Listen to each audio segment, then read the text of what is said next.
लफंगई और गुंडई करते हुए देखे जाएंगे या लफंगों और गुंडों को मंच पे खड़े होकर उनका सम्मान करते हुए देखे जाएंगे। आजकल भारतीय जनता पार्टी की तरफ से देश का भला करने के लिए कोई न्यूज़ नहीं है, देश की नेक्स्ट जनरेशन को पढ़ाने के लिए कोई काम नहीं है, उनको इलाज करवाने के लिए कोई काम नहीं, उनको नौकरी देने के लिए कोई काम नहीं। महंगाई करना तो भगवान ने दी है, बस अब भारतीय जनता पार्टी ने हाथ खड़े कर दिए, महंगाई भी उनसे कंट्रोल नहीं हो सकती।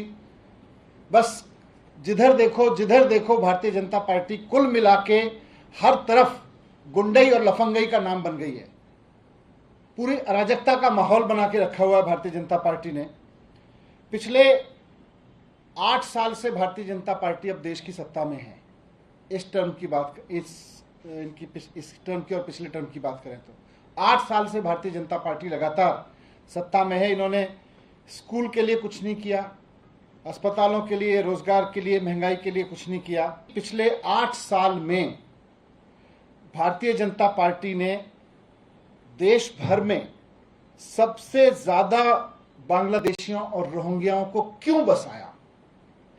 पिछले 8 साल में इन्होंने सबसे ज्यादा बांग्लादेशी और रोहिंग्याओं को पनाह दी है। देश में सबसे ज्यादा लोग बसाए और अलग अलग जगह बसाया है पूरे देश में। भाजपा आज इसका हिसाब किताब दे कि उसने पिछले 8 साल में कितने बांग्लादेशियों को, रोहिंग्याओं को कहां कहां बसाया है, कितनी संख्या में बसाया है। अगर आपके पास में डेटा नहीं है तो डूब मरो। ये बहुत ही जरूरी हस्तक्षेप है सुप्रीम कोर्ट का, क्योंकि ये पूरे तौर पर कानून की धज्जियां उड़ाकर बुलडोजर के द्वारा देश की राजधानी में एक ऐसे रिकॉर्ड कायम करने के प्रयास बीजेपी ने किया है। सुप्रीम कोर्ट की हस्तक्षेप से न्याय को राहत मिली है। लोगों की बात छोड़िए, न्याय को राहत मिली है। न्याय का झंडा ऊंचा हुआ है और हमें बहुत खुशी है कि तुरंत सुप्रीम कोर्ट ने इस गैर कानूनी, गैर संवैधानिक आपराधिक कार्य जो बीजेपी के हाथों हो रहा था देश की राजधानी में, उसको रोका गया। बीजेपी का कहना है कि जो अवैध इंक्रोचमेंट था जहांगीरपुरी में, उसको हटाने के लिए आज बुलडोजर चलाया।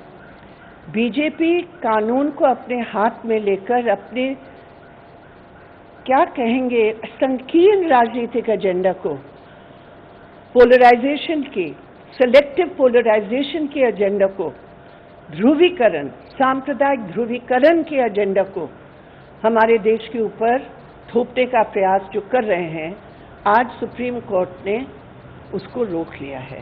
भारतीय जनता पार्टी के मुख्यालय पे बुलडोजर चलवा दो, दंगे रुक जाएंगे। अमित शाह के घर पे बुलडोजर चलवा दो, दंगे रुक जाएंगे। यही गुनहगार हैं, यही दंगे करवाते हैं, यही नफरत फैलाते हैं, यही गुंडागर्दी करते हैं, गुंडों को सम्मानित करने का काम करते हैं। इन्होंने दंगे करवाने के लिए देश के अलग अलग हिस्सों में बांग्लादेशी मुसलमानों को बसा रखा है। उनके माध्यम से ये दंगे करवाते हैं।